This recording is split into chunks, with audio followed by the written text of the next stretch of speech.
Canal Assembleano Apologista. Paz e graça a todos que estão conectados aqui no canal Assembleano Apologista. Aqui quem vos fala é o Paulo e no vídeo de hoje, veremos um grande debate entre um mestre TJ e Moisés Amâncio. O debate foi realizado por meio de WhatsApp e ficou muito rico em conteúdo bíblico. O tema do debate é sobre o inferno de fogo e o estado intermediário das almas. Mas antes de irmos para o vídeo, gostaria de pedir a você que ainda não é inscrito no canal que viesse a se inscrever e ativar o sininho das notificações e também deixe o seu like, ok? Então vamos para o vídeo. Como é que tá? Tudo bom, meu querido? Prazer tê-lo você aqui. Queria que você falasse aí qual que é a sua visão sobre esse tema aí, né, do estado da alma após a morte e o inferno de fogo. Tá bom, meu querido? Bom dia, Moisés. Tudo bem? Prazer em conhecê-lo. Falando primeiramente a respeito da alma, os escritores bíblicos, ao escreverem a respeito dela, eles usaram a palavra hebraica nephesh ou a palavra grega psique. Ao examinarmos como as palavras alma e almas são usadas na Bíblia, fica evidente que basicamente se referem a 1. Pessoas, 2. Animais ou 3. A vida de uma pessoa. Vamos ver alguns textos em que esses 3 diferentes sentidos ocorrem. Primeiro, pessoas. Em 1 Pedro 3,20 diz: nos dias de Noé, poucas, isto é, 8 almas foram levadas a salvo através da água. Aqui a palavra almas claramente se refere a pessoas. Noé e sua esposa, seus 3 filhos e suas esposas. Então, naquela ocasião, aquelas almas foram salvas no dilúvio, ao passo que as almas, ou as pessoas, que ficaram para fora da arca, morreram.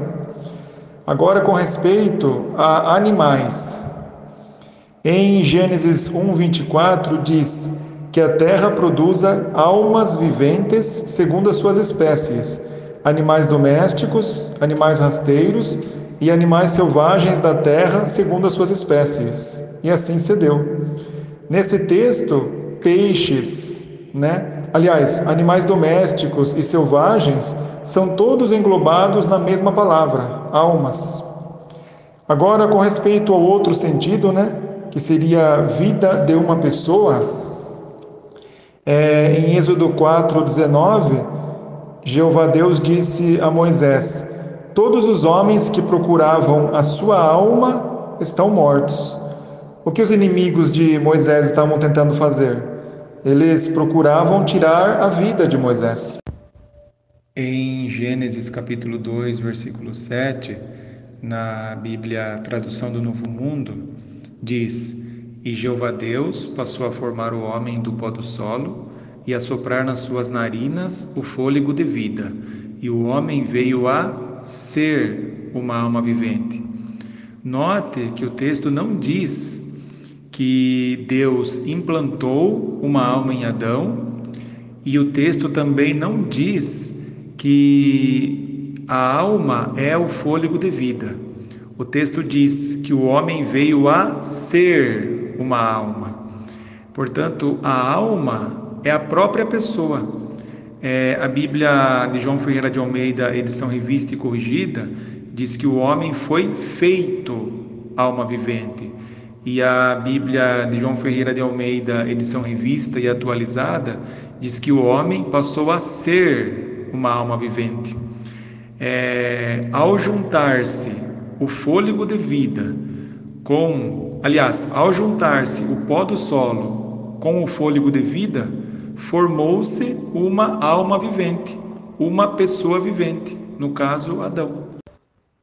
Em nenhum lugar na Bíblia inteira os termos imortal ou eterno têm relação com a palavra alma. Bom, então vamos lá, Você disse aí que alma ela pode ser pessoas, animais e a vida de uma pessoa. Mas a Bíblia ela traz o termo alma para o ser humano completo, também para o ser espiritual do homem, ou a alma também ela é chamada de espírito. O termo alma ela deriva do latim, que é ânima, e o termo ele também aparece no grego, né, como pneuma, que é traduzido do hebraico nefesh, e que significa respirar.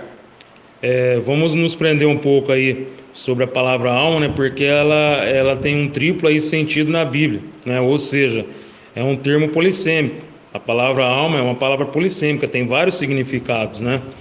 Uma hora está falando do homem completo, como um todo, né? Como nós vemos lá em Ezequiel, capítulo 18, versículo 20. E outra hora ela está falando do espírito, ou fôlego, né? Está lá em Gênesis, capítulo 2, versículo 7. O termo alma também aparece como parte vital da vida, né? Chamada de sangue. Está lá em Levítico, capítulo 17, versículo 10 ao 15.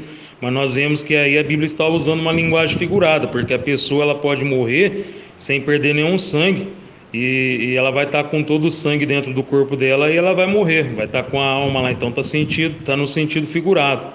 E em todas essas passagens bíblicas aí, a palavra alma ela é empregada como termo variado, né? Isso aí se dá porque ela se prende ao texto, e dependendo aí do texto, ela muda o seu sentido. O apóstolo Paulo ele fazia distinção entre corpo, alma e espírito. Está lá em 1 Tessalonicenses, capítulo 5 e versículo 23. O corpo do ser humano é a parte material do homem, e a alma é a parte do homem que possui em comum, né, que inclui o entendimento e a emoção. E o espírito é a parte do homem que inclui a razão e a vontade e a consciência, e o espírito ele é imortal. Agora, falando a respeito do espírito, a Bíblia deixa claro que espírito e alma se referem a duas coisas diferentes. Ao escreverem a respeito do espírito, os escritores bíblicos usaram a palavra hebraica ruá ou a palavra grega pneuma, pronunciada penevema. Essas palavras, né, traduzidas espírito, elas significam basicamente fôlego, mas isso se refere a muito mais do que apenas o ato de respirar. Por exemplo, o escritor bíblico Tiago, ele escreveu em Tiago 2:26: o corpo sem espírito está morto. Portanto, o espírito é o que anima o corpo, é que dá vida ao corpo. E essa força animadora, ela não pode ser simplesmente o fôlego ou o ar passando pelos pulmões. Por quê? Porque depois de se parar de respirar, a vida ela continua nas células do corpo por um breve período, por vários minutos, segundo a enciclopédia Delta Universal. Por isso, os esforços de ressuscitação podem ser bem-sucedidos e órgãos do corpo podem ser transplantados de uma pessoa para outra. Mas, uma vez que a faísca da vida se apaga das células do corpo, todos os esforços de restaurar a vida são fúteis. Nem todo o fôlego no mundo pode fazer reviver uma única célula sequer. Portanto, o espírito é a força de vida invisível, a faísca de vida, que mantém as células vivas. Essa força de vida é sustentada pela respiração. A tradução do Novo Mundo e a tradução de João Ferreira de Almeida, ambas traduziram a palavra hebraica ruá, em Eclesiastes capítulo 12, versículo 7, por espírito. Mas uma prova de que o espírito se refere realmente a uma força e não a uma personalidade que sai literalmente do corpo por ocasião da morte, é que várias outras traduções, tais como a Bíblia Ave Maria, a Bíblia Tebe, a Bíblia Pastoral, a Bíblia Vozes, traduziram a palavra ruá nesse versículo, ao invés de traduzirem por espírito, traduziram por sopro de vida, sopro vital. Agora, em que sentido que essa força volta a Deus, né, depois da morte da pessoa? É no sentido de que as perspectivas de vida futura da pessoa estão na mão de Deus, né? Ou seja, vai depender dele, né? Se ele vai decidir, né, trazer essa pessoa de volta à vida novamente ou não. Ou seja, se ele vai ressuscitá-la ou não. As palavras ruá e pneuma Tem também outros sentidos na Bíblia, mas no contexto em que nós estamos usando essas palavras, elas se referem à força de vida. Você disse aí, né, que espírito, a palavra no hebraico ruá e no grego que é pneuma, significa fôlego, respirar, né? E você disse aí que o espírito ele é a força de vida invisível. E você disse também que o espírito ele é uma força e não uma personalidade. Mas a Bíblia, ela não fala do espírito, mas da alma. A Bíblia ela mostra que a nossa alma ela tem personalidade. A Bíblia fala que a alma ela sente sede, está lá em Salmo 42, versículo 2. A Bíblia fala que a nossa alma ela sente fome, está lá em Salmo 107, versículo 9. A Bíblia fala que a nossa alma ela sente cansaço, está lá em Jeremias 31, versículo 25. A Bíblia fala que a alma ela pode buscar ao Senhor, nosso Deus, está lá em 1 Crônicas, capítulo 22, versículo 19. A Bíblia fala que a alma ela pode se humilhar por meio de jejum, está lá em Salmo 35, versículo 13. E a Bíblia também fala que a alma ela pode aborrecer, né?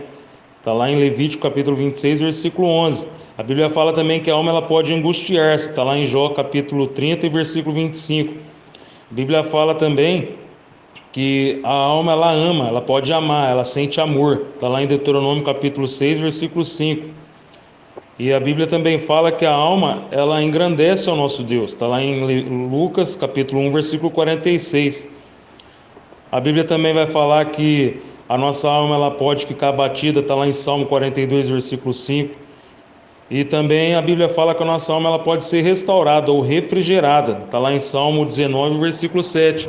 Então nós vemos claramente que a nossa alma ela tem uma personalidade nela.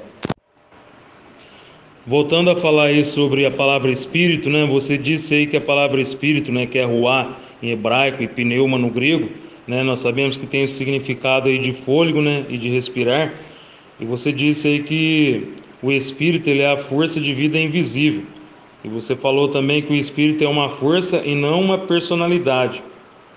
E você disse que as traduções, né, a Ave Maria, a tradução Tebe, a tradução Pastoral, a tradução Vozes, e todas essas traduções da Bíblia, Vozes, né, a Tebe, a Pastoral, todas essas traduções da Bíblia traduziram a palavra ruá por sopro de vida e sopro, por sopro de vida, né, sopro e sopro vital. Então eu gostaria aí que, passando aí por esse conceito que você disse aí sobre o Espírito, né, eu gostaria então que você trocasse as palavras que está escrito na versão portuguesa da nossa Bíblia, os seguintes textos da Bíblia: Atos capítulo 17, versículo 16, Atos 19, versículo 21, 1 Coríntios 5, versículo 5 e 2 Coríntios capítulo 7, versículo 1.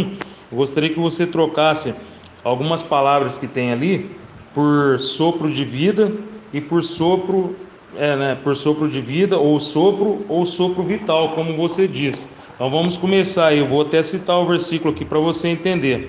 Vamos começar aí por Atos 17, versículo 16.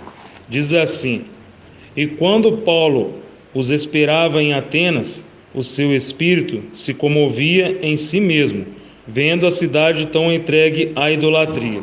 Então gostaria que você trocasse aí a palavra espírito desse versículo por sopro, né, ou sopro de vida ou sopro vital. Vamos ler agora também Atos capítulo 19, versículo 21. Diz assim: E cumpridas estas coisas, Paulo propôs em espírito ir a Jerusalém, passando pela Macedônia e pela Acaia, dizendo: Depois que houver estado ali, importa-me ver também Roma. Eu vou ler agora aqui 1 Coríntios capítulo 5, versículo 5. Diz assim a palavra de Deus: Seja entregue a Satanás para a destruição da carne, para que o espírito seja salvo no dia do Senhor Jesus. Gostaria que você trocasse aqui também a palavra espírito por sopro, né, ou por sopro de vida que você mencionou, ou por sopro vital.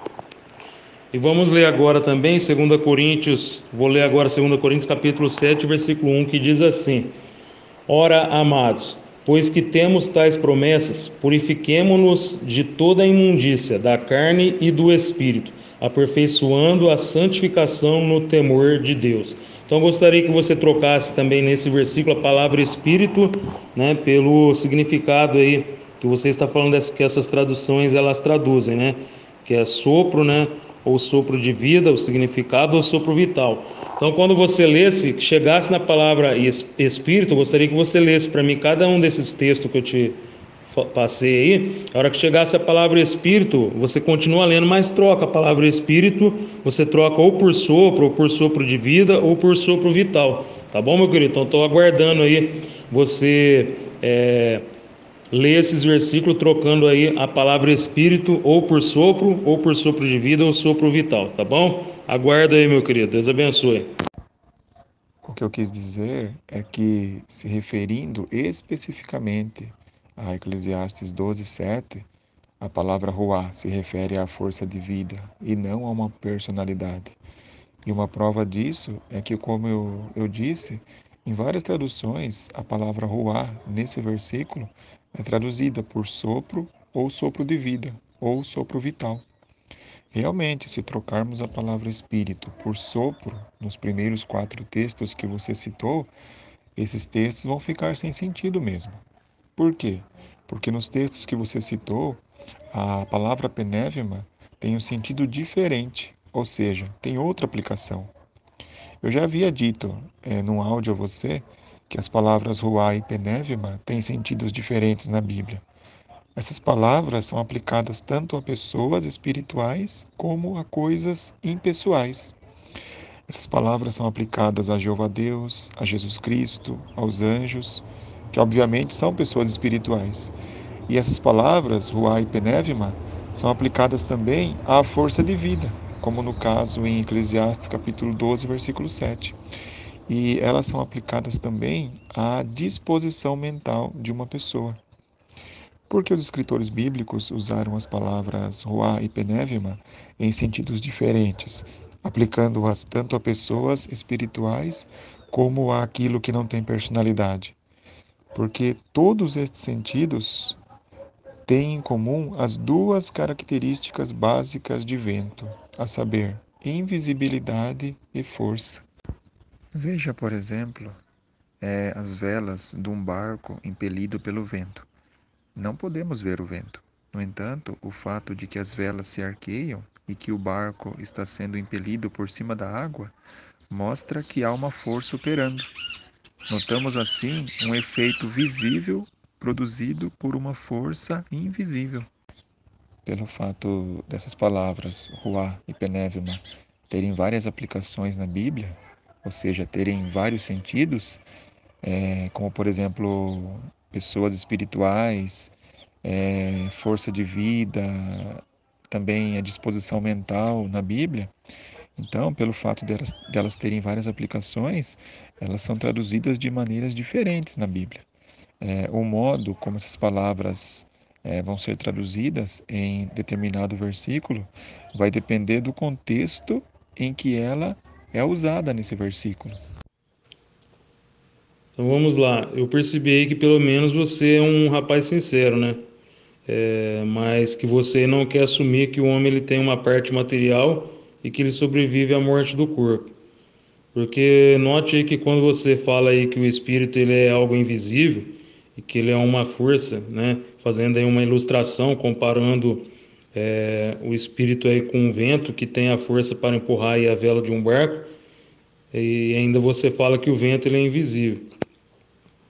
E você também já assumiu que a palavra ruá e pnevma, ela é aplicada tanto a coisas impessoais quanto a pessoas espirituais. E você também assumiu que Deus e Jesus e os anjos são espíritos. Em João 4:24, a palavra penévima foi aplicada a Jeová Deus, né? Ali diz: Deus é espírito.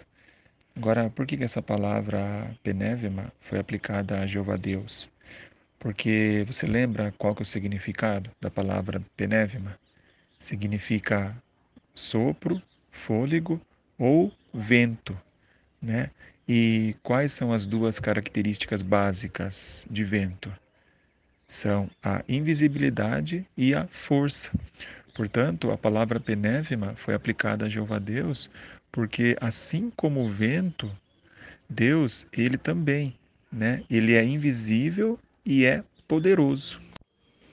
Porque olha aí que dificuldade vocês entram para poder tentar explicar a palavra pinevima, que é espírito, né? E o seu significado aí. Porque quando vocês deparam com a passagem de João 4, versículo 24, onde diz ali que Deus ele é espírito, aí vocês esquecem do significado de pinevima, né?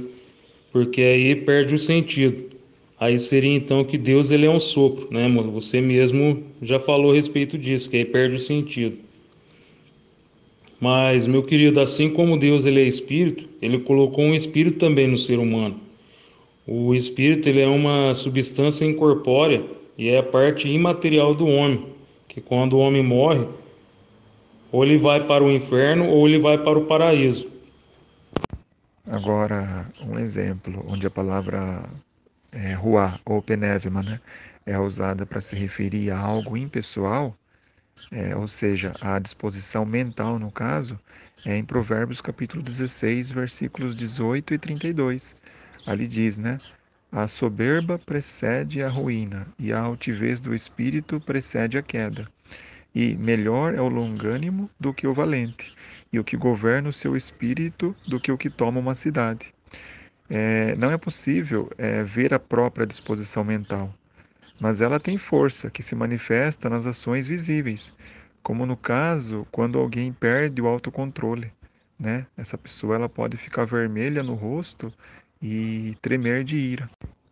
E Eclesiastes capítulo 12, versículo 7 é outro exemplo, né? Da aplicação da palavra penevima ou ruá, né? Para algo impessoal, né? Que seria a força ativa da pessoa.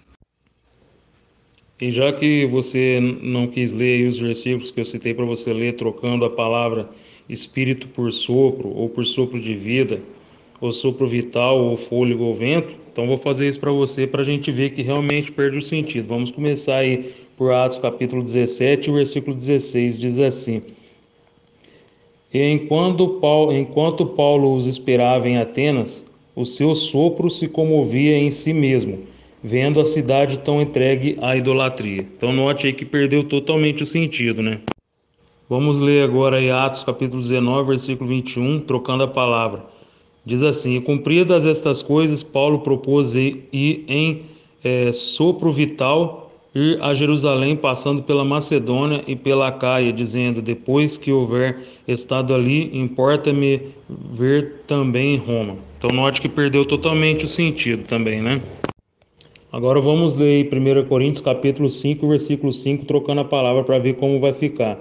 Seja entregue a Satanás para a destruição da carne, para que o fôlego seja salvo no dia do Senhor Jesus. Então também perde totalmente o sentido. Agora vamos ler aí 2 Coríntios capítulo 7, versículo 1, trocando a palavra também para ver como vai ficar. Ora, amados, pois que temos tais promessas, purifiquemo-nos de toda imundícia da carne e do vento, aperfeiçoando a santificação do temor de Deus. Então você note aí que todos esses versículos que eu li aí, se trocar a palavra espírito por sopro, sopro vital, por fôlego e por vento, perde totalmente o sentido. Porque realmente aqui não está se referindo a sopro, a fôlego de vida, né, a vento, nada disso. Está se referindo à parte imaterial do homem. Você disse aí também que a palavra pneuma, que é espírito, ela foi aplicada a Deus porque o seu significado é sopro, é fôlego ou vento. E as duas características do vento são a invisibilidade e a força. Agora eu te pergunto, qual é a sua dificuldade de compreender que Deus, sendo poderoso, ele colocou no homem um espírito e uma alma que são invisíveis e que é a parte imaterial do homem? Em Eclesiastes 12, versículo 7, lá fala que o espírito ele volta para Deus.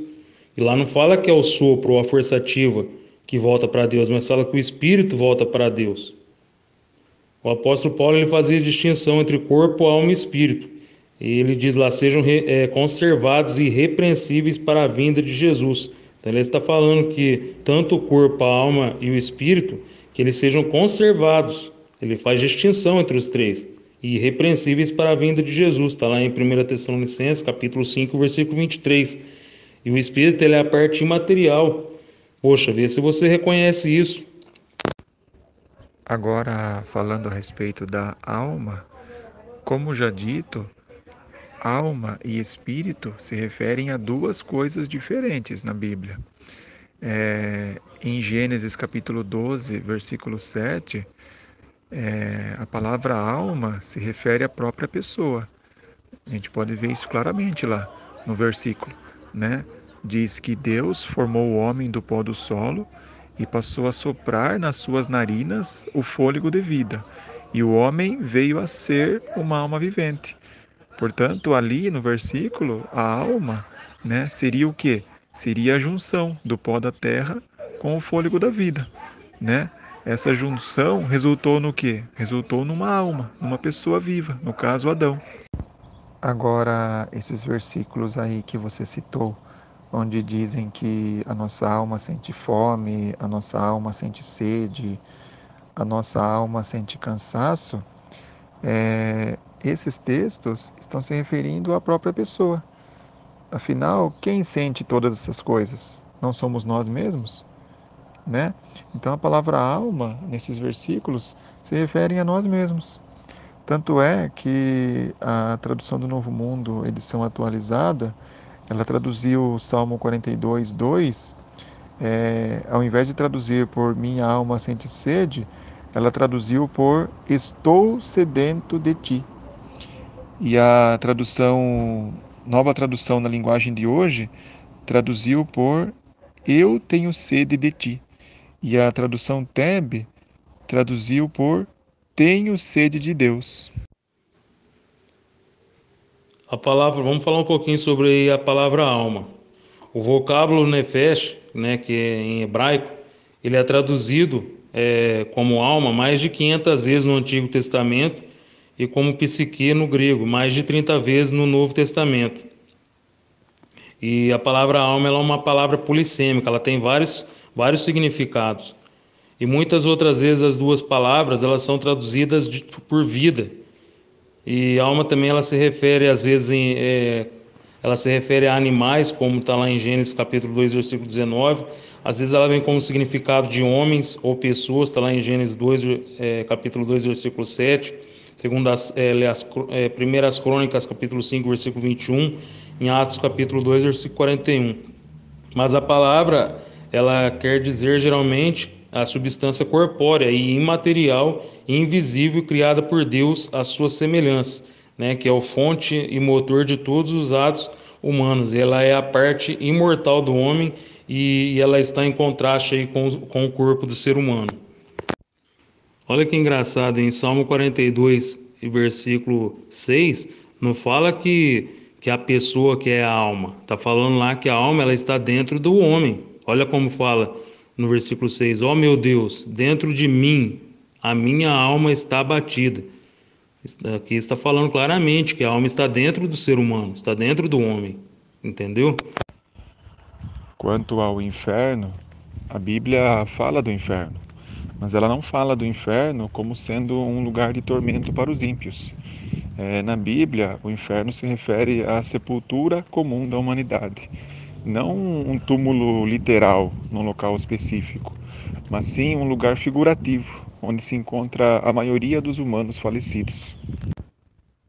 Uma das provas de que o inferno não se refere a um lugar onde os que estão lá estão conscientes e sofrendo, é que na Bíblia nada sobrevive à morte do corpo da pessoa. O ser humano não tem uma parte material, uma alma ou um espírito que continue vivendo depois da morte. Portanto, não tendo nada que sobreviva à morte, no caso, não tem o que ser atormentado. Você disse aí que a palavra inferno, ela significa sepultura, né? Você falou que ela significa sepultura comum da humanidade. E ainda você disse que a prova é que na Bíblia nada sobrevive ao ser humano e não tem porque o ser humano não tem uma parte imaterial, né? Ou alma ou espírito que sobrevive depois da morte. Mas quando nós analisamos na Bíblia, nós vemos que a Bíblia, quando ela quer dizer a palavra sepultura ou cova, ela especifica. A palavra sepultura ou cova na Bíblia, a palavra sepultura no hebraico é kever, e no grego é minemeion. Então nós vemos claramente que a Bíblia, quando ela está mostrando que na passagem ali a palavra sepultura é cova, então as palavras no original é kever no hebraico e minemeion no grego. Você sabe muito bem disso.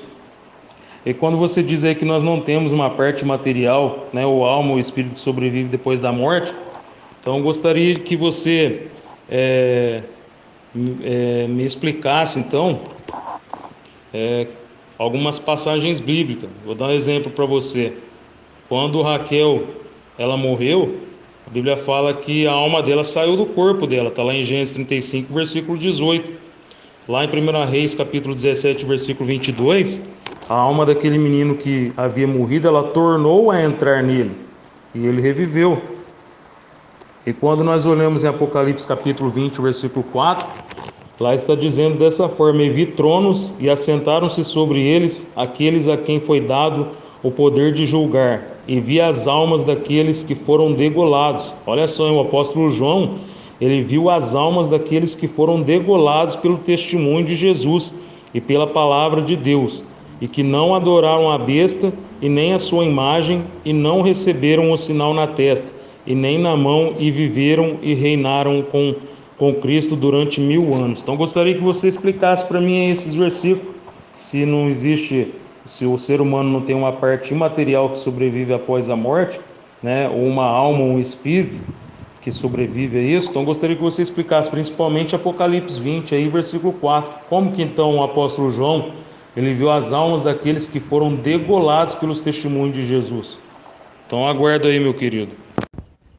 Agora, falando sobre o inferno, realmente, quando a Bíblia está se referindo a uma sepultura literal, num local específico, ela usa outra palavra mesmo, né? Foi por isso que eu disse que o inferno, ele não se refere a uma sepultura literal, ou seja, a um túmulo literal, né, num local específico. Ela se refere a um lugar figurativo, né, onde se encontra a maioria dos humanos falecidos. Falando aí agora sobre o inferno, que bom, né, que você assumiu aí que inferno não é sepultura. E você assumiu que a Bíblia ela usa outras palavras quando se trata de sepultura, que é kever no hebraico e minemeion no grego. Eu vou até mandar aí para você, né, uma imagem até para reforçar aí, que até no site jw.org mostra que a palavra usada na Bíblia é minemeion para sepultura. E não é Seol e Hades. Quando a Bíblia quer especificar, ela quer falar que é sepultura, a palavra usada é minemion e kever. Vou mandar aí para você uma imagem do site jw.org falando que a palavra para sepultura é minemion. Eu não sei se é a tradução de João Ferreira de Almeida, edição revista e corrigida que você usa, mas se for, olha como que nós podemos identificar o inferno usando essa Bíblia. Por exemplo, em Apocalipse capítulo 20, versículo 10, diz: e a morte e o inferno. Na palavra inferno tem uma letra aí, uma letrinha Q. Se você olhar na nota ao pé da página, aparece, né, a letrinha Q e diz grego Hades. Portanto, o inferno tem o mesmo significado que o Hades. Corresponde, né, o inferno corresponde à palavra grega Hades. Agora, a gente vai lá em Jonas, capítulo 2, versículo 2. Ali diz: na minha angústia clamei ao Senhor, e ele me respondeu, do ventre do inferno. Novamente, na palavra inferno, nesse versículo, aparece uma letrinha, né? Aparece a letra A. Indo na nota ao pé da página, diz, né? Aparece a letrinha de novo, né? E diz hebraico Seol. Portanto, a palavra inferno tem o mesmo significado que Hades, né? E Seol. Entendeu? Essas três palavras têm o mesmo significado. Agora a gente vai lá em Jó, capítulo 14, versículo 13. Ali diz: Oxalá me escondesses na sepultura. Na expressão na sepultura, nesse versículo, tem uma letrinha, né? Tem a letra E. Indo na nota ao pé da página, aparece a letra e diz hebraico no Seol. Portanto, as palavras inferno, Hades e Seol têm o mesmo significado e se referem à sepultura. Mas, como já dito, não se trata de uma sepultura literal, ou seja, de um túmulo literal, num local específico, mas sim a sepultura comum da humanidade, ou seja, um lugar figurativo onde se encontra a maioria dos humanos falecidos. E um lugar, então, onde os que estão inconscientes. Naquela ocasião, Jó, ele pediu para que ele fosse mandado para a sepultura. Ou seja, ele pediu para que ele fosse mandado para o inferno. Se o inferno fosse realmente um lugar de tormento, será que Jó pediria para que ele fosse mandado para lá, né? Para que continuasse o seu sofrimento ou até aumentasse? É óbvio que não, né? Jó, ele pediu para que ele fosse mandado para lá porque ele queria justamente se livrar daquele sofrimento, né? Ele sabia que a sepultura, ou no caso o inferno, se trata não de um lugar de tormento, mas sim de um lugar onde os que estão lá estão como que dormindo, né? É um lugar de inconsciência. Por isso que Jó pediu para que ele fosse mandado para lá, porque ele queria descansar daquele sofrimento que ele estava passando. Sobre Jó aí, quando Jó ele pediu para ir para o Seol, é para o Seol mesmo que ele pediu, viu? Para ir, não é para a sepultura não. Você precisa estudar um pouquinho mais, porque Seol, Hades, né, que é inferno, no Antigo Testamento, era um lugar para onde tanto os ímpios quanto os justos eles iam. Só que somente para o justo é usada a expressão sono, né, que é descanso. E para os injustos não é usada essa expressão, somente para os justos. Então, ambos eles iam lá para o mesmo lugar, para o Seol, só que os justos eles iam para um lugar separado dos ímpios. Eles iam para um lugar de descanso, por isso que é usada a expressão sono somente para os salvos na Bíblia. Você nunca vai encontrar a expressão sono sendo usada para os ímpios. E lá em Lucas capítulo 16, lá fala que tinha um abismo que separava os justos dos ímpios. E os justos eles estavam lá no seio de Abraão, que era o lugar que os salvos eles iam antes de Jesus ele pagar o preço na cruz do Calvário. Mas depois que Jesus ele ressuscitou, ele desceu às partes mais baixas da terra e levou os prisioneiros do cativeiro e levou eles para o terceiro céu.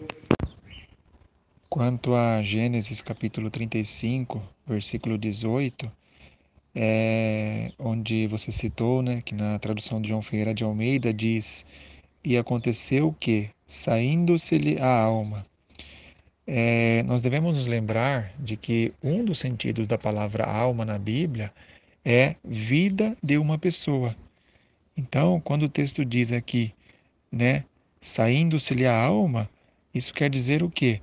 Que Raquel havia perdido a sua vida.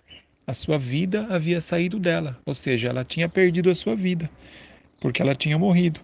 Tanto é que nas Bíblias, por exemplo, na tradução da CNBB, ela traduz assim esse versículo, Gênesis 35, 18, diz, estando prestes a morrer, né? Também a tradução Nova Linguagem de hoje traduz esse versículo por porém ela estava morrendo. A tradução do Novo Mundo traduz por nos últimos momentos de sua vida. E a tradução Nova Versão Internacional traduz por já a ponto de sair-lhe a vida. Ou seja, nesse versículo, a palavra alma está se referindo à vida de Raquel, né? Portanto, ela havia perdido a sua vida, havia morrido. Em 1 Reis 17, 22, a palavra alma ela tem o mesmo significado que em Gênesis capítulo 35, versículo 18. Ou seja, quando o texto diz, né, que a alma do menino tornou a entrar nele, O texto quer dizer que o menino voltou a ter vida novamente, né? O menino reviveu. Tanto é que a tradução do Novo Mundo, ela traduz assim esse versículo, né? 1 Reis 17, 22. Jeová escutou o pedido de Elias. A vida do menino voltou a ele, né? E a tradução, nova versão internacional, ela traduz assim: o Senhor ouviu o clamor de Elias e a vida voltou ao menino e ele viveu. A Bíblia, nova tradução na linguagem de hoje, traduz assim: e o Senhor Deus respondeu à oração de Elias. O menino começou a respirar outra vez e tornou a viver. E a Bíblia Tebe, ela traduz assim esse versículo: o Senhor ouviu a voz de Elias, e a respiração do menino lhe voltou, e ele viveu. Portanto, a palavra alma, que aparece em 1 Reis 17, 22, na tradução João Ferreira de Almeida, edição revista e corrigida, se refere à vida, né? A alma voltou ao menino, né? Tornou a entrar no menino, no sentido de que ele voltou a ter vida novamente. Agora, quando você fala aí de Gênesis capítulo 35, versículo 18, sobre Raquel, e lá em 1 Reis capítulo 17, versículo 22, sobre o menino, ali foi a alma mesmo, viu? De ambos os dois, nesse texto aí. Porque ali se refere à alma, que é a substância incorpórea e imaterial, né? E invisível do ser humano. Tanto a de Raquel quanto a do menino. Não adianta você vir aí com outras traduções, não. E uma outra prova, né, de que o inferno se refere a um lugar de inconsciência é que em Eclesiastes capítulo 9, versículos 5, 6 e 10, eles dizem assim, né, na Bíblia João Ferreira de Almeida, edição revista e corrigida. Diz assim o versículo 5: porque os vivos sabem que hão de morrer, mas os mortos, note, não sabem coisa nenhuma, nem tampouco eles têm jamais recompensa, mas a sua memória ficou entregue ao esquecimento. Esses versículos, eles estão se referindo à morte da humanidade em geral, né? E o versículo 6 diz: até o seu amor, o seu ódio e a sua inveja já pereceram, e já não têm parte alguma neste século, em coisa alguma do que se faz debaixo do sol. Note que no versículo 6 diz que os mortos, né, diz que o amor deles, o ódio, a inveja deles já pereceu, ou seja, eles não têm mais nenhum sentimento. E no versículo 10 ainda continua, né? Tudo quanto te vier à mão para fazer, faze-o conforme as tuas forças, porque na sepultura, para onde tu vais, não há obra, nem indústria, nem ciência, nem sabedoria alguma. Aqui, quando o versículo 10 fala da sepultura, aqui nesse versículo não está se referindo à sepultura literal, não. Não está se referindo a um túmulo literal, num local específico. Aqui está se referindo ao Seol, ou seja, ao inferno. Tanto é que várias outras traduções traduziram a palavra sepultura aí por Sheol, ou Seol no caso, né? Por exemplo, a tradução Tebe, a tradução Bíblia de Jerusalém, também a versão Rei Jaime, todas elas traduziram essa palavra, né, a palavra sepultura, por Sheol.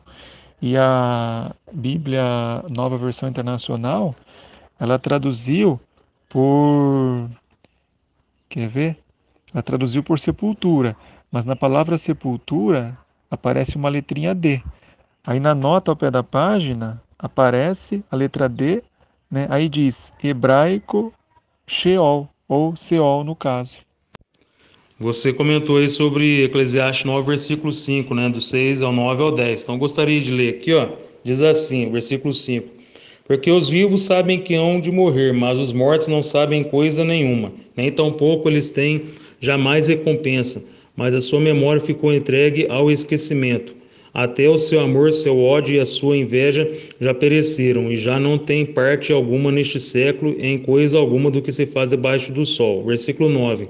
Goza a vida com a mulher que amas todos os dias de sua vida, e da sua vaidade, aos quais Deus te deu debaixo do sol, todos os dias da tua vaidade, porque esta é a tua porção nesta vida, e do teu trabalho que tu fizeste debaixo do sol.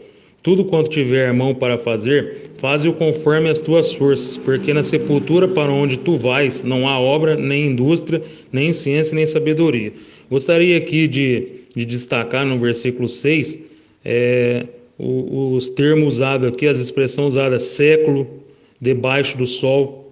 E no versículo 9 tem de novo debaixo do sol. E também tem a porção, aqui no versículo 9 também, a porção nesta vida, né? E de novo debaixo do sol, mais uma vez. Então o que quer dizer essa expressão século, debaixo do sol aqui? Quer dizer que é nesta vida, que eles não têm mais amor, não tem mais inveja, não tem mais conhecimento, não tem indústria do que se faz aqui nessa vida, aqui nessa terra. Nessa época aí, tanto o justo como os ímpios, como eu já disse, né, eles iam para o mesmo lugar, que é no céu, e não se refere aqui mesmo a palavra sepultura, mas ao inferno. Mas por quê, né, que não se refere à sepultura aqui? Porque, como eu já disse, ambos eles iam para o mesmo lugar, tanto os salvos como os ímpios, eles iam para o mesmo lugar. Só que os salvos eles ficavam num lugar separado do ímpio. Mas depois da ressurreição de Jesus, quando o justo ele morre, ele vai para o terceiro céu, conforme está escrito lá em 2 Coríntios, capítulo 12, versículo 2 ao 4, onde o apóstolo Paulo fala lá que eu conheço um homem que se no corpo ou fora do corpo eu não sei, Deus o sabe, mas eu sei que esse tal homem ele foi até o terceiro céu e ouviu coisas inefáveis. Então o apóstolo Paulo foi arrebatado e foi até o terceiro céu. Então quando o justo ele morre agora, ele não vai para aquele mesmo lugar do Antigo Testamento antes de Jesus morrer na cruz para nos dar o direito de salvação. Ele não vai lá mais para o seio de Abraão, naquele paraíso de antigamente, que era no céu. Ele vai agora para o terceiro céu, entendeu? E quando fala aí no versículo 5 que os mortos eles não sabem coisa alguma e não têm recompensa, isso quer dizer que é porque os mortos eles só terão recompensa na ressurreição. Por isso que eles não têm recompensa nenhuma. O corpo do morto, ele não tem recompensa agora, está lá no pó, né? Mas somente na ressurreição ele terá recompensa. E quando fala que a memória, o amor, o ódio e a inveja, o conhecimento, tudo isso é sobre esse corpo, tudo isso perecerão, tudo isso vai perecer mesmo juntamente com o corpo, quando o corpo ele morrer. E também para o Seol, também para o Seol que as almas elas vão, porque elas não têm mais ligação nenhuma com essa vida. As almas elas não são oniscientes. O atributo divino de onisciência é somente para Deus. Então não tem como as almas que estão lá no Seol ou as almas que estão agora no terceiro céu, não tem como eles saberem o que acontece aqui nessa terra, nessa vida. E nós vamos ver o que corrobora com isso. É o que está escrito lá em Hebreus capítulo 9, versículo 27, falando que quando o homem ele está ordenado a morrer uma só vez, vindo após isso o juízo. Então depois disso segue-se para o dia do juízo. Então por isso que no céu não há amor, ódio, inveja pelas coisas dessa vida, dessa terra. E nem no verso 10, obra, indústria, nem ciência e nem sabedoria das coisas aqui dessa vida, dessa terra. Todo o contexto está falando desse século, debaixo do sol, no versículo 6, versículo 9, e também o versículo 9 usa a expressão nesta vida. Então fica claro que está referindo que os mortos eles não sabem do que se passa aqui debaixo do sol, nessa vida. Eles não sabem de nada que acontece aqui, porque eles não são oniscientes, você entendeu? Então fica claro aqui, não tem como correr, é só ler o contexto que você vai entender sobre este assunto aí, nesse texto. Em Apocalipse capítulo 20, versículo 4, o começo do versículo diz, né? E houve tronos e havia os que se assentavam neles, e foi-lhes dado poder para julgar.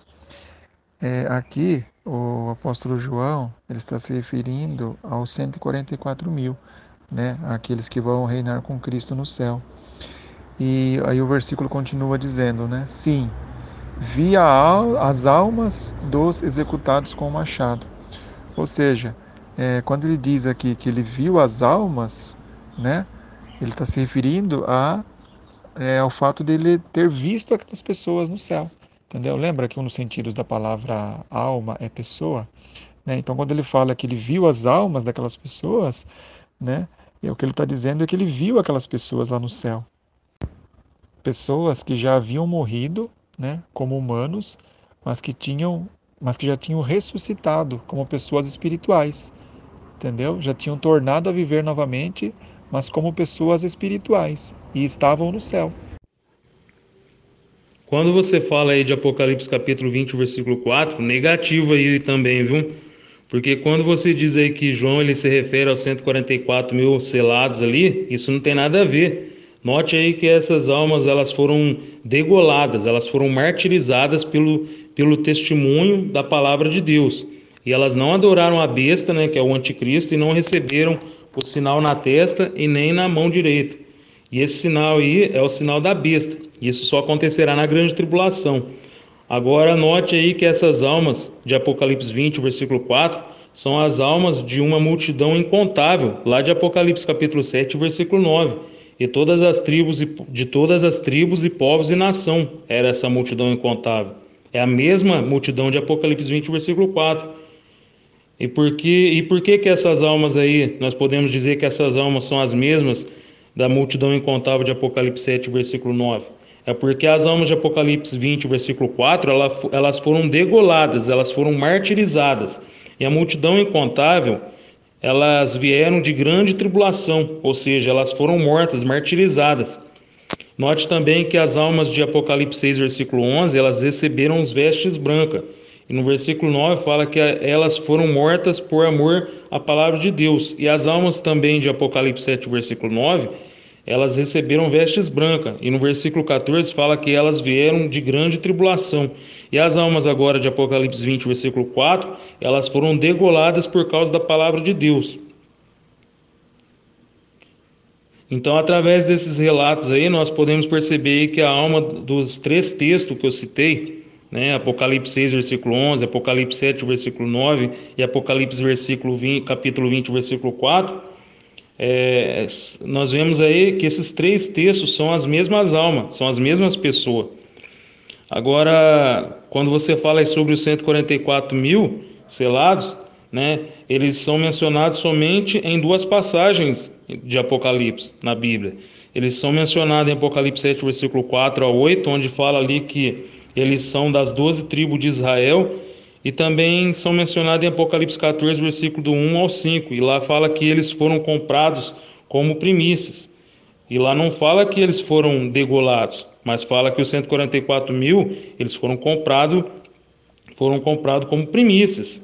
Então você não pode atribuir essas outras almas que foram degoladas aos 144 mil selados. Não tem nada a ver, meu querido, um texto com o outro.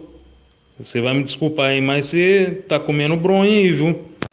Como já dito, em nenhum lugar na Bíblia as palavras imortal ou eterno têm relação com a palavra alma.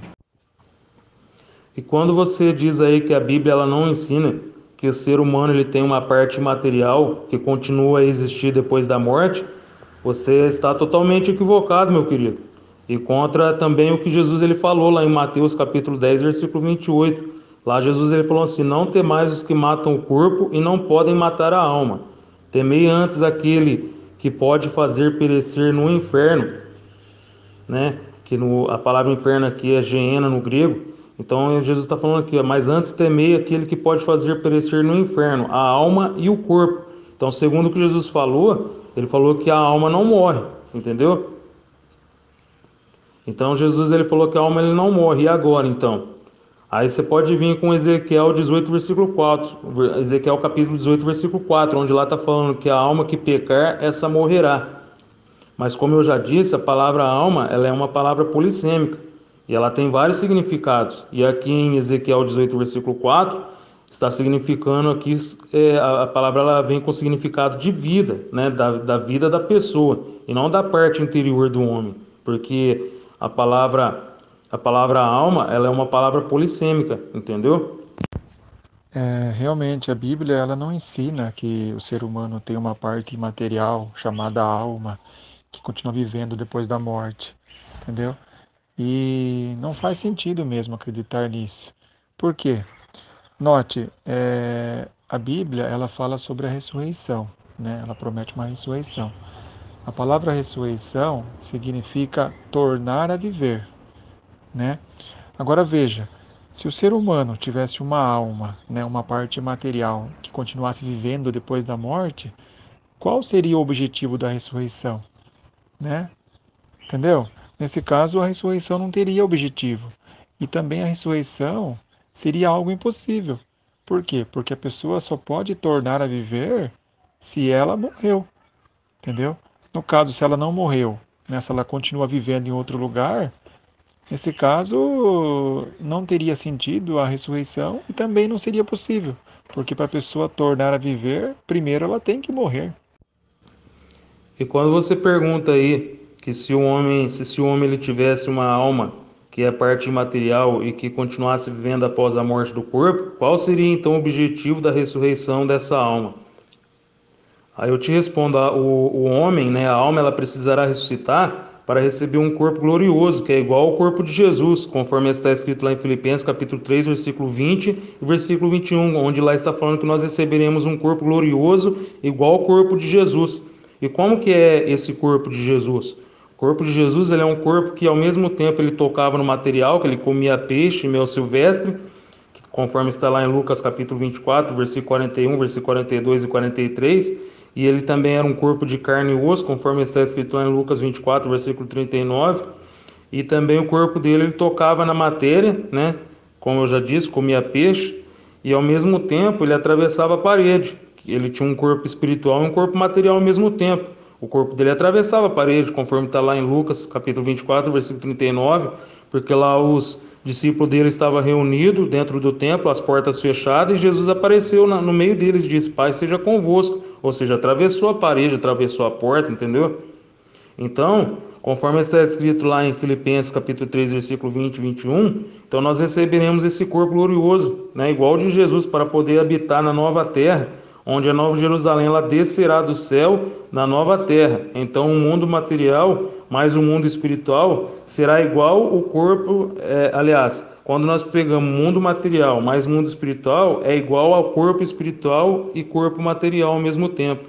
Os céus e a terra serão a mesma crei. Por isso que nós precisaremos ter um corpo, ressuscitar com um corpo glorioso para poder habitar nessa nova terra, onde a nova Jerusalém abaixará nela.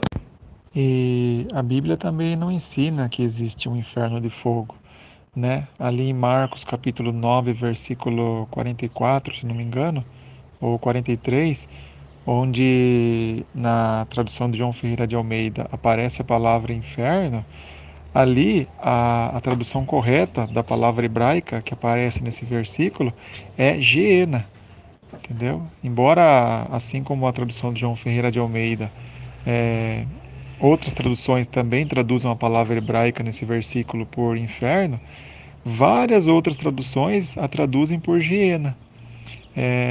O que é Geena? Geena, na época de Jesus Cristo, era um lugar, né, um depósito de lixo, onde as pessoas jogavam, né, o lixo, né, da cidade de Jerusalém. E ali o fogo ele era mantido sempre aceso, entendeu? E Jesus ele usou então a palavra Geena como símbolo de destruição eterna e não como símbolo de tormento eterno. Antigamente, né, ou seja, antes de Jesus Cristo, durante uma época, aquele lugar ele foi usado como um lugar para fazer sacrifícios, onde os israelitas começaram a fazer com que os filhos deles passassem pelo fogo ali, né, para oferecerem aos deuses. Mas Jeová Deus, naquela época, ele disse assim, né, com respeito àquilo que os israelitas estavam fazendo. Ele disse que aquilo não havia lhe subido ao coração dele, entendeu? E na época de Jesus Cristo, aquele lugar, né, a Geena, ela já era usada como depósito de lixo, né? E ali era jogado o lixo da cidade, né? E como já dito, o fogo era mantido sempre aceso. Então Jesus, ele usou aquele lugar não como símbolo de tormento eterno, mas como símbolo de destruição eterna. Na Bíblia, na tradução interlinear português-grego, eu tenho uma tradução daquela, e inclusive a parte em português é da João Ferreira de Almeida. E na parte em português tá a palavra inferno nesse versículo. Mas na parte em grego tá a palavra geena, entendeu? Provando então que ali a palavra correta é geena, não inferno. E não faz sentido mesmo acreditar num lugar desse, né? Acreditar que existe um inferno de fogo, onde os ímpios vão ficar sofrendo, vão ficar sendo queimados. Note, a vida, né, a média de vida do ser humano é de 70 ou 80 anos. Mesmo que a pessoa fique os 80 anos, por exemplo, né, praticando extrema maldade, seria justo depois ela ficar incontáveis bilhões de anos sofrendo, pagando pelos pecados que ela cometeu em apenas 80 anos? Não seria justo. E quando você fala aí de pessoas com 70 ou 80 anos, né, que viveu na maldade, que não seria justo aí elas sofrerem bilhões de anos, nós não podemos sair aí do pressuposto do nosso achismo, né? Porque os nossos pensamentos não são os pensamentos de Deus, os nossos critérios não são os critérios de Deus. Para Deus, um dia é como 1000 anos, entendeu? Então note que também os israelitas, eles murmuraram 40 dias, e eles tiveram que caminhar no deserto por 40 anos, está lá em Números 14, versículo 34. E também aí por causa de um pecado de Israel, eles tiveram que pagar um dia por 1 ano. Você sabe disso? Então esta interpretação aí que eu estou passando para você mostra que Deus ele é justo e ele sabe o que faz. E se Deus ele diz que os que irão para o lago de fogo eles serão atormentados de dia e de noite pelos séculos dos séculos, conforme está escrito em Apocalipse capítulo 20, versículo 10, então nós não devemos questionar isso. Está lá, está em Apocalipse capítulo 20, versículo 10, né? Que eles serão atormentados de dia e de noite pelos séculos dos séculos. Não tem para onde correr, não tem para onde fugir. É o que está escrito na Bíblia e nós devemos aceitar, não tem como questionar Deus. Um outro detalhe interessante também é que quando Jeová Deus criou o primeiro homem aqui na terra, Adão, Jeová Deus disse em Gênesis 2:16 e 17 que se Adão comesse do fruto, ele morreria, né? Note, a Bíblia diz que Deus é justo.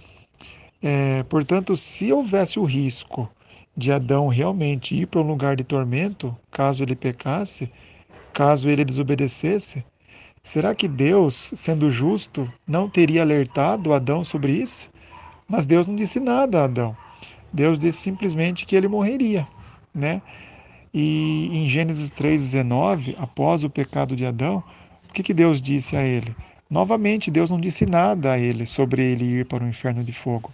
Deus disse simplesmente que ele voltaria ao pó. Em Gênesis 2:7, ali diz que Deus, ele formou o homem do pó do solo, né? Agora veja, onde estava Adão antes de Jeová Deus tê-lo formado do pó do solo? Em lugar nenhum, né? Adão simplesmente não existia. Portanto, em Gênesis 3:19, quando Deus disse a ele que, que ele voltaria ao pó depois que ele morresse, o que Deus quis dizer?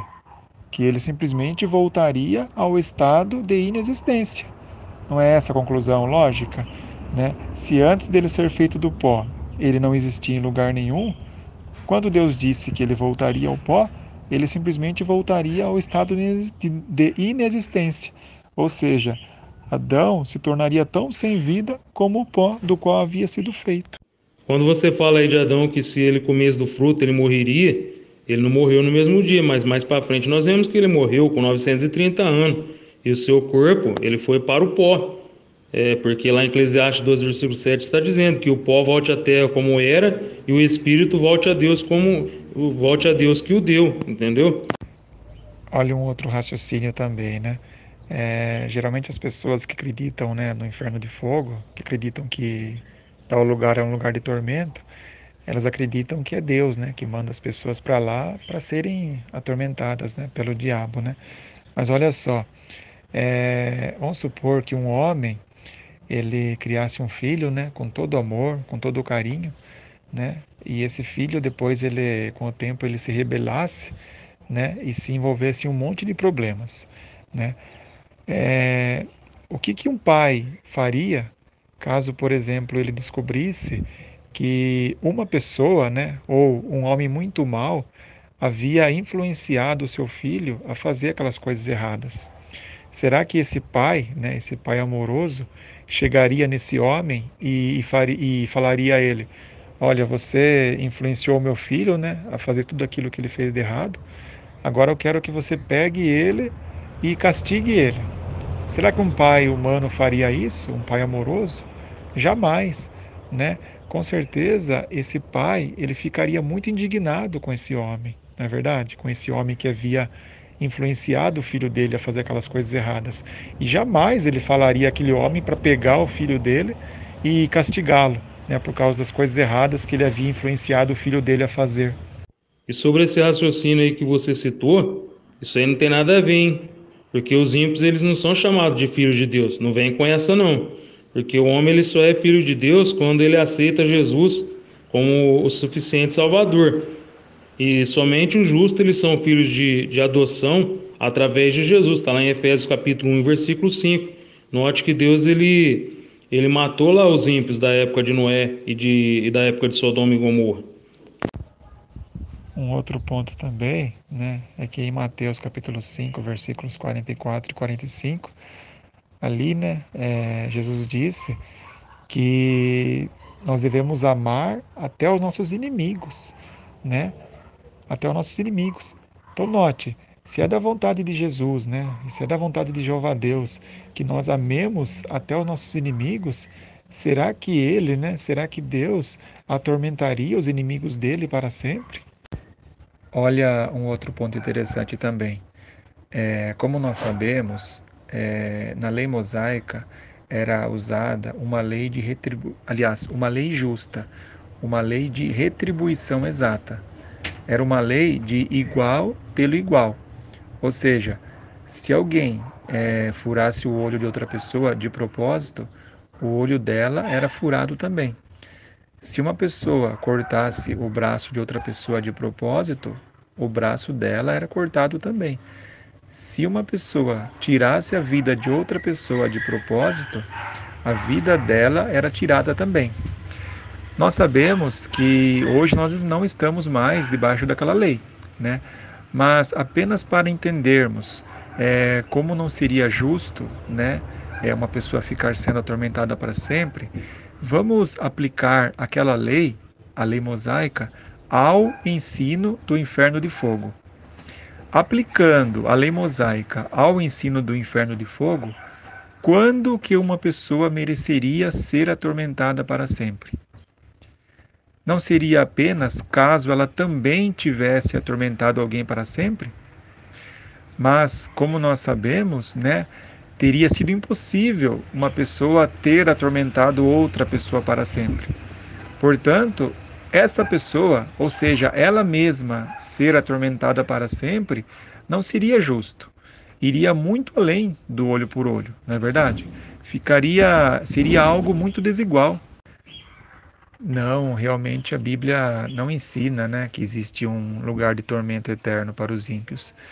A Bíblia diz que Deus, ele vai realmente punir os pecadores impenitentes, né?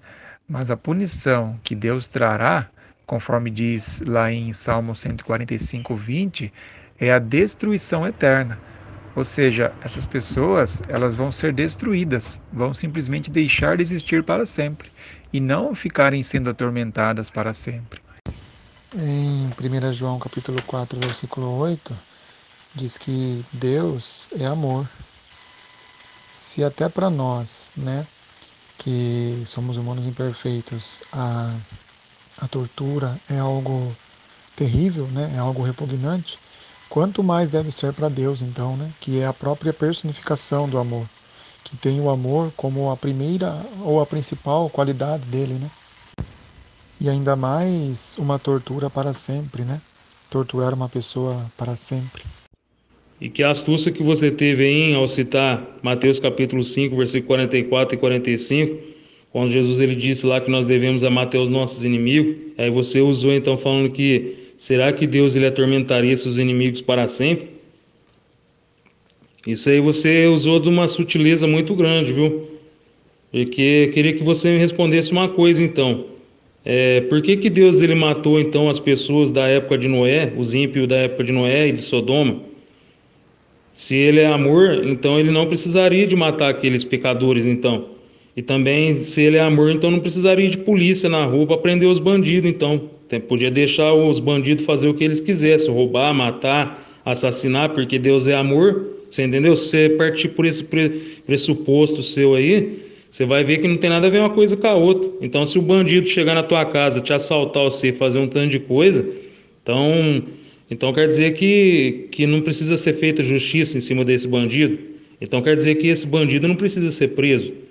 Então, se você partir por esse pressuposto que as pessoas não precisam ser condenadas, não precisa pagar pelos atos dela eternamente lá no inferno, então não tem necessidade também de ter nem polícia para prender os bandidos, entendeu? Então também por que Deus ele matou os ímpios lá da época de Noé e de Sodoma e Gomorra? Entendeu? Então fica aí para você raciocinar sobre isso. Apenas mais uma correção minha. No meu 22º áudio, eu disse que em Marcos capítulo 9, versículo 43, a palavra hebraica que aparece ali tem que ser traduzida por Geena, né? Ao invés de inferno. Mas na verdade é a palavra grega que aparece ali, né? A palavra grega que aparece nesse texto tem que ser traduzida, né, por Geena e não por inferno. Quando você fala aí sobre Marcos capítulo 9, versículo 43, da palavra hebraica Geena, dizendo que algumas Bíblias traduzem pela palavra correta, que é Geena, essa eu não entendi, viu? Porque se essas Bíblias elas fazem isso, elas não estão traduzindo coisa nenhuma. Elas estão usando a mesma palavra no original hebraico aí. Tá traduzindo Geena por Geena. Isso não existe. Tá deixando só a palavra no original conforme ela é.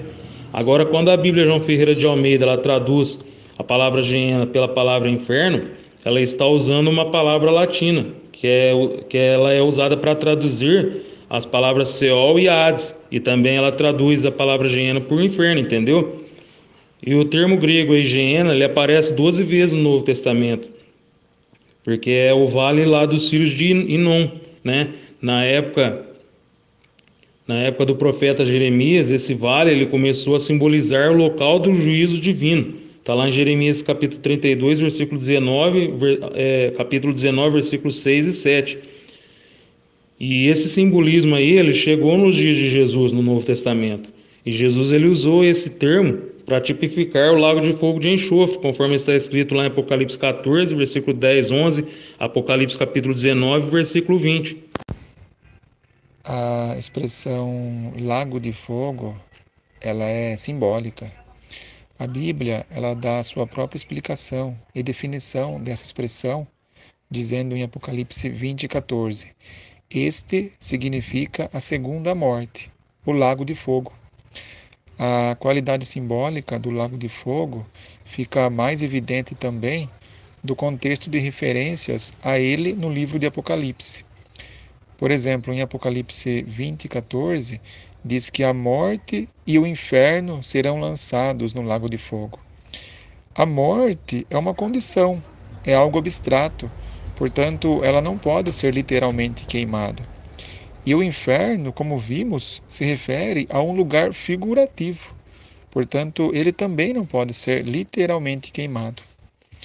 Visto que o lago de fogo representa a segunda morte, e visto que Apocalipse 20, 14 diz que tanto a morte, a morte adâmica no caso, como o inferno serão lançados neles, é claro que tal lago não representa a morte que o homem herdou de Adão, a qual, de acordo com Apocalipse 20, 13, diz que os que a sofreram vão ser ressuscitados, pois Apocalipse 20, 13 diz que a morte e o inferno entregaram os mortos neles, ou seja, os mortos né, que sofreram a morte adâmica e que estão no inferno, eles serão como que devolvidos, né, por eles, serão ressuscitados.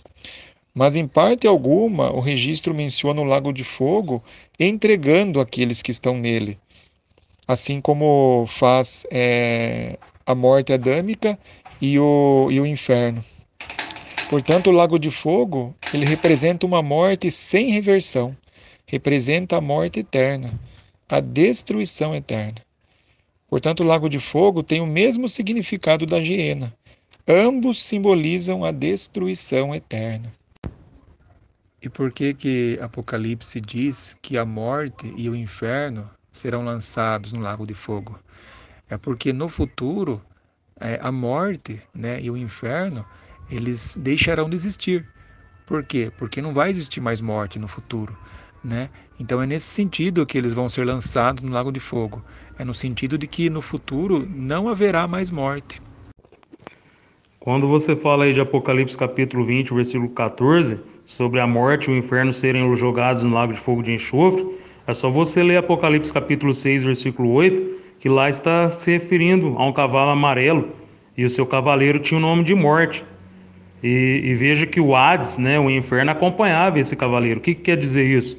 Que é um demônio que tem o nome de morte e o inferno, ou seja, vários demônios acompanhavam esse cavaleiro. E foi-lhes dado poder sobre a quarta parte da terra para que eles viessem a exterminar pela espada, pela fome, pela peste e pelas feras da terra. Então você vê que quando se refere a Apocalipse capítulo 20 e versículo 14, falando que o inferno, a morte e o inferno serão lançados no lago de fogo de enxofre, está se referindo a esse cavalo, esse cavalo amarelo com o seu cavaleiro que chama a morte, e ao inferno, que são os demônios que acompanham ele. Eles serão lançados no lago de fogo e de enxofre, entendeu? Agora, em que sentido os que forem lançados no lago de fogo serão atormentados para sempre? No primeiro século, a palavra grega para tormento, aqui usada pelo escritor bíblico João, tinha um sentido especial. Visto que os prisioneiros às vezes eram torturados, embora isso fosse contrário à lei de Deus, os carcereiros vieram a ser conhecidos como atormentadores. Outro escritor bíblico, no caso Mateus, refere-se a isso ao falar de um escravo infiel, cujo senhor, de acordo com a tradução Almeida, o entregou aos atormentadores, até que pagasse tudo o que devia. Mateus capítulo 18, versículo 34. Comentando esse texto, a The International Standard Bible Encyclopedia diz, abre aspas, provavelmente a prisão em si era tida como tormento, como sem dúvida era, e os atormentadores nada mais precisam significar do que os carcereiros. Podemos ver assim que, por comparar textos e levar em consideração o seu significado nas línguas em que a Bíblia foi escrita, pode-se chegar a uma interpretação que se harmonize com o restante da Bíblia. Podemos ver claramente que Revelação capítulo 20, versículo 10, ou Apocalipse, né, capítulo 20, versículo 10, não é prova de tormento eterno, né? O destino de todos os que se rebelam contra Deus é o aprisionamento eterno na morte. A destruição deles é tão cabal que é como se fossem lançados num lago de fogo literal. Quando ouvimos a palavra fogo, talvez nós imediatamente a associemos com algo queimando, né? Mas qual é o objetivo primário do fogo? É destruir. É por isso então que a Bíblia usa a expressão lago de fogo para simbolizar a destruição eterna. Lá em Apocalipse capítulo 20, versículo 10, lá fala que o diabo ele será lançado no lago de fogo de enxofre, ele será atormentado para todo sempre, de dia e de noite. Lá fala claramente que ele será atormentado para sempre, e de dia e de noite. Quando nós lemos também Mateus capítulo 25, versículo 41, lá está dizendo, apartai-vos de mim, maldito, para o fogo eterno, preparado para o diabo e seus anjos. Então está falando fogo eterno novamente. Lá em Daniel capítulo 12, versículo 2, está falando outros eles ressuscitarão para vergonha e desprezo eterno. Lá em Apocalipse 14, versículo 10, está dizendo que serão atormentados com fogo e enxofre. Lá em Marcos capítulo 9, versículo 43, onde nós já citamos, lá está falando que o inferno ele é o fogo que ele nunca se apaga e o bicho ele nunca morre. Lá em Mateus capítulo 25, versículo 43, 46, a palavra tormento ali, a palavra tormento eterno, ela pode sim significar podar, né? Porque no grego ali a palavra é colazim, ou colazo. Ela pode até significar podar, né? Porque é um dos significados aí da palavra colazim. Mas sempre que colazim ele é traduzido para o português, ele é traduzido por punir. Até a própria tradução de vocês, a tradução do Novo Mundo, traduz a palavra colazim por punir. Está lá em Atos capítulo 4, versículo 21 da Bíblia de vocês. É só você ver lá que a palavra colazim ela está traduzido por punir e não podar. Quando vocês colocam a palavra podar em Mateus 25, versículo 46, é um acréscimo que vocês estão colocando, porque o correto é a palavra punir. Outra prova de que na morte nada sobrevive, ou seja, nenhuma parte imaterial, né, nenhuma personalidade continua vivendo depois da morte, é o texto de Eclesiastes, capítulo 13, versículos do 19 ao 21, onde na Bíblia de João Ferreira de Almeida, revista e corrigida, diz assim: porque o que sucede aos filhos dos homens, isso mesmo também sucede aos animais. A mesma coisa lhes sucede. Como morre um, assim morre o outro. Note, todos têm o mesmo fôlego, ou seja, a mesma força de vida, né? Ruá. E a vantagem dos homens sobre os animais não é nenhuma, porque todos são vaidade, todos vão para um lugar, todos são pó e todos ao pó tornarão. Quem adverte que o fôlego dos filhos dos homens sobe para cima e que o fôlego dos animais desce para baixo da terra? Notou? Como diz o versículo 19, como morre um, assim morre o outro, e todos eles têm o mesmo fôlego. Ou seja, tanto os humanos como os animais têm a mesma força de vida, né? E no versículo 20 diz que todos são pó, e todos ao pó tornarão. Na tradução do Novo Mundo, esse versículo, né, a palavra ali ruá, ou fôlego, né, é traduzida por espírito.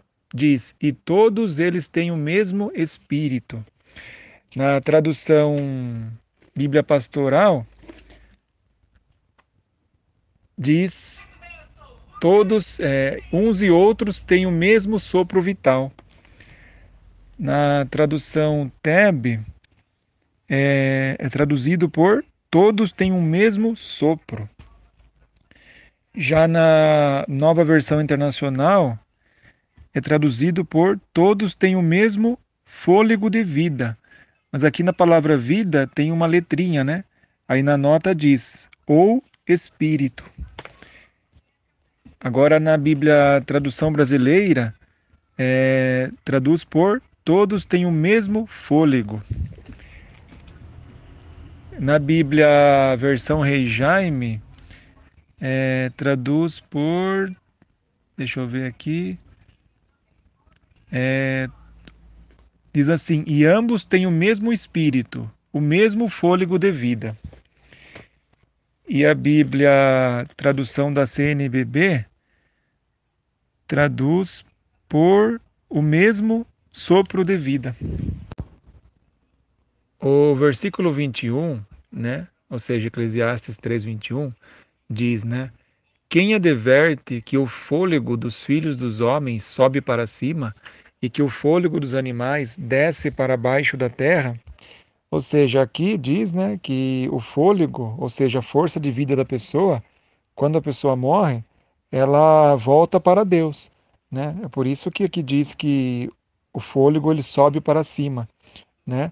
Essa força, então, ela volta para Deus no sentido de que as perspectivas de vida futura da pessoa estão na mão de Deus, né? Vão depender de Deus, né?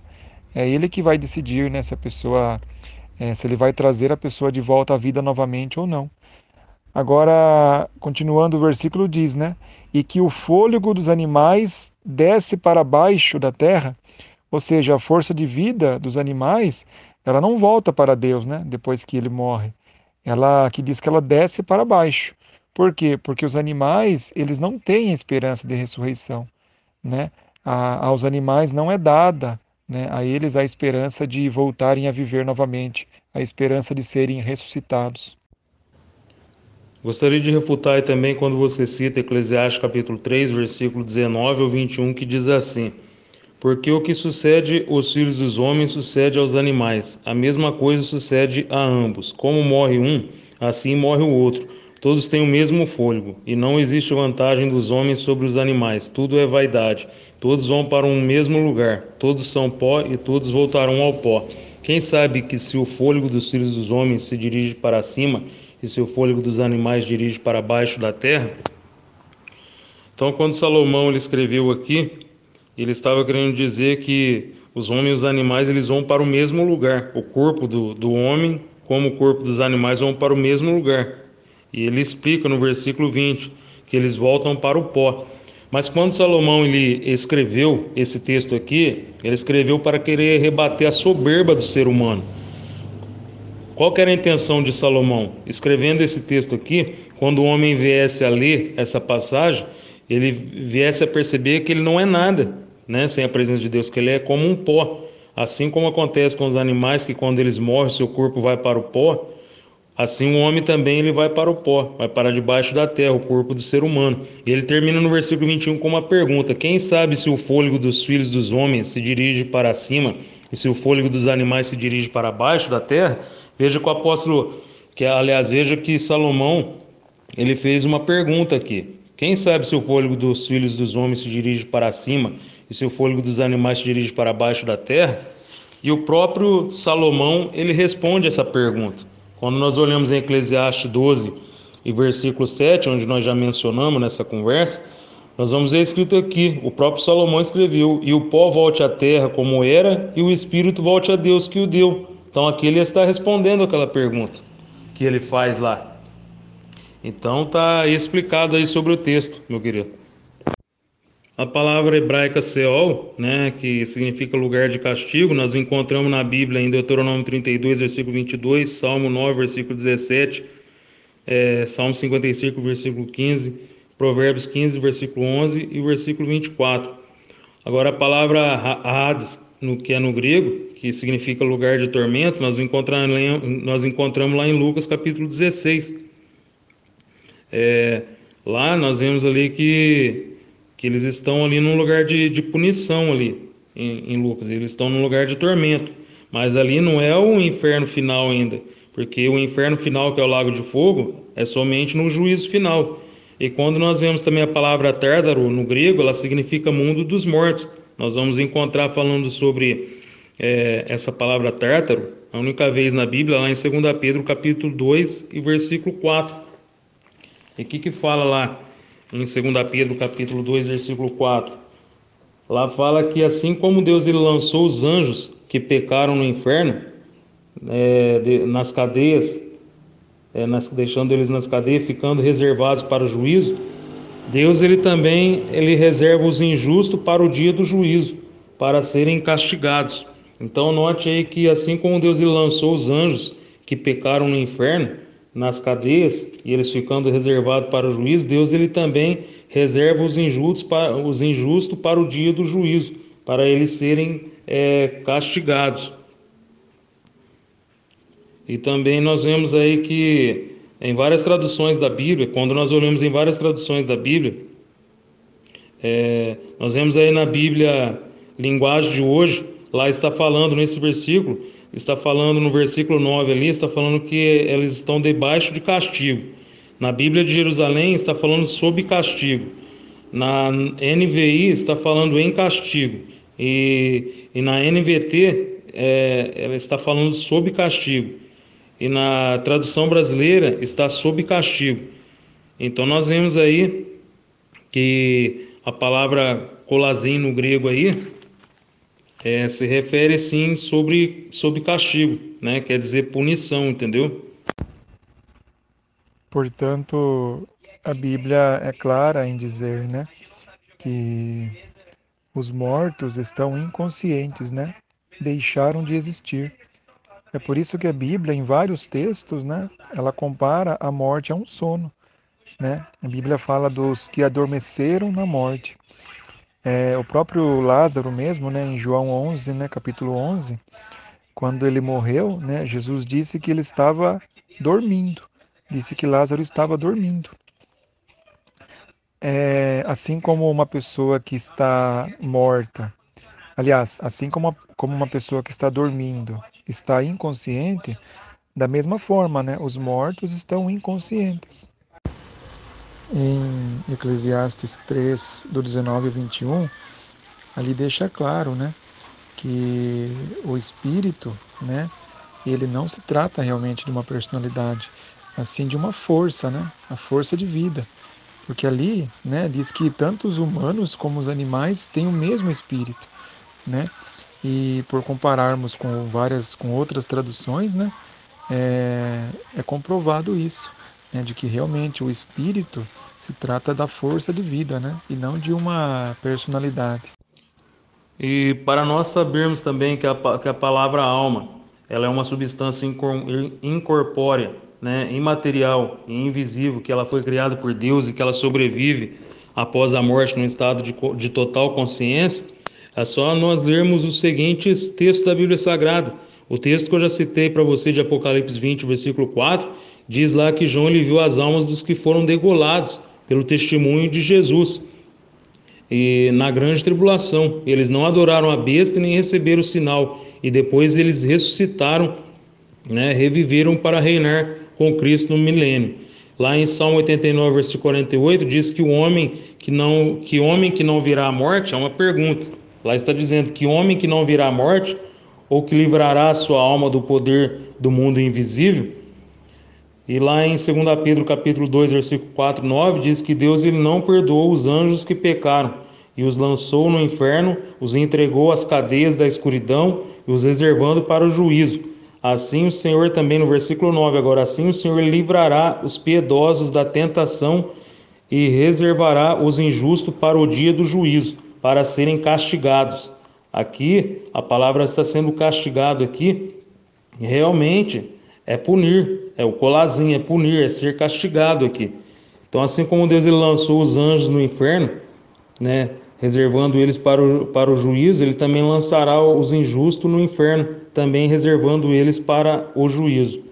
E lá em Mateus capítulo 10, versículo 28, Jesus ele disse: não temais os que matam o corpo e não podem matar a alma. E lá em Mateus capítulo 22, versículo 32, diz que Deus ele é Deus de Abraão, de Isaque e de Jacó. Ora, Deus ele é Deus dos vivos e não dos mortos. Então, se Deus está falando aqui que ele é Deus de Abraão, de Isaque e Jacó, e Abraão, Isaque e Jacó já estavam mortos, depois ele fala que Deus ele é Deus dos vivos e não dos mortos, então isso aí significa que as almas de Abraão, Isaque e Jacó estavam vivas em algum lugar, entendeu? E lá em 1 João capítulo 3, versículo 14, diz que quando nós morremos, aí que nós passamos da morte para a vida, entendeu? E 2 Pedro capítulo 1, versículo 14, Pedro ele falou que sabia que brevemente ele deixaria o seu corpo. Lá em Filipenses capítulo 1, versículo 21 a 23, Paulo ele diz que desejava partir e estar com Cristo. Por que será que Paulo ele diz que desejava partir e estar com Cristo? E lá em 2 Coríntios capítulo 5, versículo 8, lá está dizendo dessa forma: desejamos deixar este corpo para habitar com o Senhor. Em Lucas capítulo 23, versículo 43, Jesus ele diz para o ladrão: hoje mesmo estarás comigo no paraíso.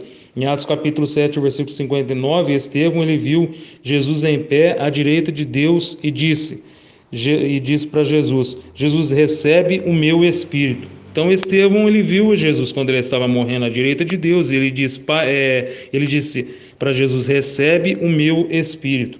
E lá em Mateus capítulo 17, versículo 3, Moisés ele havia falecido, ele apareceu consciente, ele falando com Jesus transfigurado em Deus. E lá em Isaías capítulo 14, versículo 9 ao 10, nós vemos ali uma música profética, né, irônica, e ela deveria ser cantada ali pelos que presenciassem a queda do rei da Babilônia. E nessa música diz assim, que os mortos eles despertaram no inferno para dizer ao rei: tu caíste como nós, tu adoeceste como nós, e tu estás semelhante a nós. Então nós vemos aqui claramente nessa música aqui profética, os mortos indo ao encontro do rei da Babilônia e dizendo para ele: tu adoeceste como nós e tu estás semelhante a nós. Eles estavam conscientes ali no Seol, entendeu? Em Lucas capítulo 16, versículo 22 ao 31, nós vemos ali a parábola do rico e do Lázaro. O rico ele estava em tormento ali, em consciência, conversando ali com Lázaro. E quando nós olhamos em Apocalipse capítulo 6, versículo 9 ao 11, nós vemos ali as almas lá no céu, que eles vieram de grande tribulação, eles estavam conscientes ali e falando com Deus, clamando a Deus por vingança daquilo que tinha acontecido com eles aqui na terra. Então a Bíblia é clara, a Bíblia fica claro que a Bíblia ela mostra que a alma também, a palavra alma também, que é uma palavra polissêmica, ela também ela tem o sentido também da parte incorpórea, né, da pessoa, da parte imaterial e invisível que Deus colocou no ser humano. Fica claro, não tem como ir contra a Bíblia, você entendeu? A gente começou a falar sobre outros assuntos também, mas o ideal é a gente falar sobre um assunto de cada vez, né? Senão acaba misturando muito, né, os assuntos. E daí a gente acaba não falando nem sobre um, nem sobre o outro. E nesse momento aí, eu gostaria de agradecer aí pela conversa que eu tive com vocês sobre esse tema aí do estado intermediário da alma e sobre o inferno de fogo. Porque não adianta eu ficar falando muito aqui, porque não é por muito eu falar que eu vou te convencer, porque quem convence é o Espírito Santo. Mas nós temos que tomar cuidado, porque lá em Mateus capítulo 22, versículo 29, Jesus ele diz: errais não conhecendo as Escrituras e nem o poder de Deus. E lá em Oséias capítulo 4, versículo 6, lá está dizendo que o povo ele foi destruído porque ele faltou conhecimento. E em João capítulo 8, versículo 32, está dizendo: conhecereis a verdade e a verdade vos libertará. E lá em Mateus capítulo 24, versículo 11, lá está dizendo: e surgirão muitos falsos profetas e enganarão a muitos. Então, meu querido, agradeço aí pela conversa que eu tive com você, mas estou encerrando ela aqui e não tem mais o porquê a gente falar mais nada e conversar mais nada, porque quem convence é o Espírito Santo, tá bom? Jeová continue lhe abençoando aí e tenha um ótimo final de semana aí. Perguntas bíblicas. E a pergunta é a seguinte: por que Jesus ele teve que receber a revelação do Pai, conforme está escrito em Apocalipse capítulo 1, versículo 1? Versículos polêmicos. E no vídeo de hoje nós estaremos falando sobre um versículo polêmico. Debates. O próprio Jeová mandando Jesus ser adorado. E aí, meu querido? E aí? Mas você não é anjo, Moisés. E quando nós... Nada a ver. Se o anjo pode, que ele é um ser espiritual, por que nós não vamos poder? Sendo que na terra adoraram Jesus. Não tem nada a ver isso aí. Pregações.